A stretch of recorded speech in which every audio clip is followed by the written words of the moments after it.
Mount Pulag na tinaguriang Playground of the Gods, patuloy na dinarayo dahil sa picture-perfect na tanawin. Ating pasyalan sa report. Mga kapuso, hanap nyo ba ay challenging na adventure at picture-perfect na scenery? Tara sa Luzon sa highest peak at pangatlong pinakamataas na bundok sa Pilipinas at binansagang the Playground of the Gods, ang Mount Pulag. May taas itong 2,926 meters above sea level at matatagpuan ito sa borders ng Benguet, Ifugao at Nueva Vizcaya. Itinuturing itong sagradong lugar ng mga katutubong nakatira malapit dito.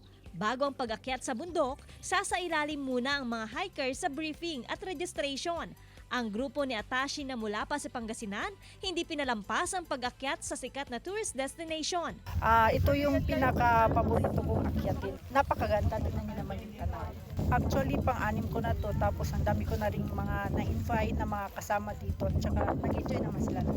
So far nakakapagod papunta pero worth it naman po. Kung naghanap kayo ng sign sa new adventure, try nyo tong Mount Pulag. May paalala naman ang otoridad sa mga hiker bago umakyat ng Mount Pulag. All hikers should make a reservation.